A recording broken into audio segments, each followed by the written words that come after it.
అందరికీ నమస్కారం. నా పేరు సందీప్ పొత్తుర్తి. ముఖ్యంగా ఈ వీడియో రూపంలో మీ ముందుకు రావడం గల కారణం, ఏ పొలిటికల్ పార్టీలోనైనా స్పాట్ లైట్‌లో కనిపించే లీడర్స్ కొంతమందుంటే, బ్యాక్ ఎండ్‌లో వర్క్ చేసి నడిపించే లీడర్స్ ఇంకొంతమందుంటారు. అలాంటి వ్యక్తుల్లో ఒకరైన శ్రీ రామ్ తల్లూరి గారికి జనసేన పార్టీ జనరల్ సెక్రటరీగా ఇవ్వడం అది చాలా హర్షణీయమైన విషయం.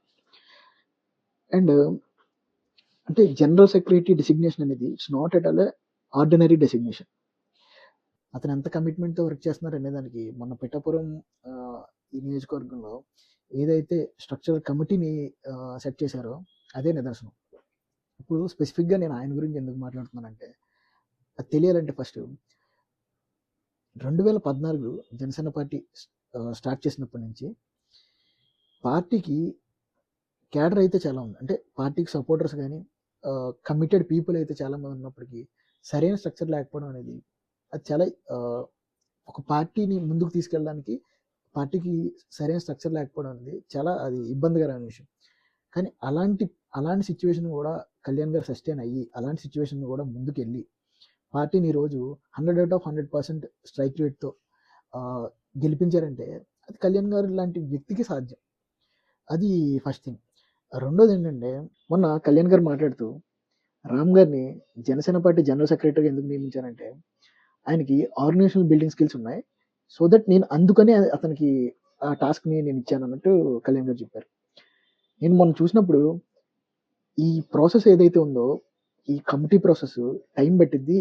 అది అంత త్వరగా అవ్వేది కాదు అన్న ఉద్దేశంతోనే ఉన్నాను. కానీ రామ్ గారు ఏదైతే ఒక మోడల్ తీసుకొని దాన్ని ఇంప్లిమెంట్ చేశారో, ఫస్ట్ ఆఫ్ ఆల్ దానికి వచ్చిన రిజల్ట్‌కి నాకైతే చాలా పర్ఫెక్ట్ అనిపించింది. కంగ్రాట్స్ టు రామ్ గారు. ఎందుకంటే మీరు ఇంప్లిమెంట్ చేసిన మోడల్ చాలా సక్సెస్ అవ్వడం చాలా హర్షణీయమైన విషయం. అండ్ ఇటువంటి మోడల్ వల్ల యూజ్ ఏముంటుందంటే, ఎక్కడ కూడా బ్యాక్ డోర్ గానీ, ఒకళ్ళు అంటే అక్కడున్న వ్యక్తులు ప్రోత్సహిస్తే అయిన లీడర్స్ గానీ ఉండరు. ఎక్కడైతే స్పెసిఫిక్‌గా క్యాడర్ వర్క్ చేసిందో, ఇప్పటి నుంచి 2014 నుంచి వర్క్ చేసిన లీడర్స్ ఎవరైతే ఉన్నారో వాళ్ళు మాత్రమే ముందుకు తీసుకెళ్ళడానికి అవకాశం చాలా ఉంటుంది. అయితే 2014 నుంచి 2014-2025 it's been 12 years since our party established. అంటే 2014 నుంచి 25 కాలం మధ్యలో, అంటే 12 సంవత్సరాల కాలంలో ఏ ఇతర పార్టీకైనా సరే, ఏ రీజనల్ పార్టీ కూడా 12 ఏళ్ల కాలంలో వితౌట్ కమిటెడ్ ఆర్గనైజేషన్ స్ట్రక్చర్ లేకుండా ఒక 2 ఎలక్షన్స్‌లో పార్టిసిపేట్ చేయడం అనేది చిన్న విషయం కాదు. అలాంటి 2 ఎలక్షన్‌లో పార్టిసిపేట్ చేసి, ఒక ఎలక్షన్‌లో 100/100% స్ట్రైక్ రేట్‌తో ఒక పార్టీ ఉందంటే అది one and only Janasena party. And ఆ క్రెడిట్ మొత్తం కళ్యాణ్ గారిది. సో నేనేమంటానంటే, ఇప్పుడున్న సిట్యుయేషన్‌లో ఒక పార్టీని ఎంత శాతం ఒక పార్టీని గ్రాస్ రూట్ లెవెల్‌లో, ఫౌండేషన్ లెవెల్‌లో, అంటే కింద నుంచి బలోపేతం చేసుకొని రావడం అనేది అది చాలా ప్రెషర్ ఉన్న వర్క్ అండ్ చాలా పెద్ద విషయం. అలాంటి విషయానికి అలాంటి వర్క్స్‌ని ఒక మోడల్‌ని తీసుకొని, ఆ మోడల్‌ని ఇంప్లిమెంట్ చేస్తూ చేస్తున్న రామ్ గారికి అసలు హ్యాట్స్ ఆఫ్ టు అండి. ఎందుకంటే నేను మొన్న చూసాను. అసలు మోడల్ ఏంటనేది నేను ఫస్ట్ ఎక్స్‌ప్లెయిన్ చేస్తా.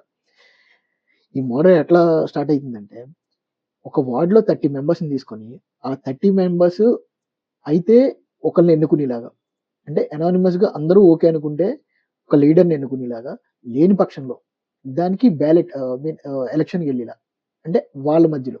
సో ఇట్లాంటివి జరగడం వల్ల ఏమైద్దంటే లీడర్‌షిప్ క్వాలిటీస్ పెరుగుతాయి. రెండోదేంటంటే, బ్యాక్ డోర్ నుంచి ఎవరికి పడితే వాళ్ళకి, అంటే ఇప్పుడిప్పుడొచ్చిన వ్యక్తుల్ని ముందుకు తీసుకెళ్ళడానికి అవకాశాలు తగ్గుతాయి. ఇంకొకటేంటంటే, పార్టీ క్యాడరు ఎక్కడైతే కార్యకర్తలున్నారో, కార్యకర్తలు ఎన్నుకున్న నాయకులు అక్కడ ఉంటారు తప్ప, నాయకులు ప్రోత్సహించిన ఇంకొక నాయకులు గానీ, లేకపోతే బయట నుంచి వచ్చి వేరే ప్రోత్సాహాలతో వచ్చిన నాయకులు గానీ అక్కడ ఉండడానికి ఆస్కారం తక్కువుంటుంది. సో ఇలాంటి మోడల్ ఇంప్లిమెంట్ చేసిన రామ్ గారికి ఖచ్చితంగా రామ్ గారికి హ్యాట్స్ ఆఫ్ చెప్పాలి. దీనివల్ల పార్టీలో ఎటువంటి ఇబ్బందులు లేకుండా, రూట్ లెవెల్ నుంచి ఉన్న వ్యక్తులు ఎవరైతే ఉన్నారో, పార్టీ ఎస్టాబ్లిష్మెంట్ నుంచి వర్క్ చేసిన ఎవరైతే ఉన్నారో వాళ్ళందరూ తగిన పొజిషన్స్ వస్తాయని నేను ఖచ్చితంగా నమ్ముతున్నాను. అండ్ మొన్న కళ్యాణ్ గారు మాట్లాడుతూ 53కి 51 గ్రామాలు ఆల్మోస్ట్ కమిటీస్ కంప్లీట్ అయిపోయాయి అని చెప్పడం జరిగింది.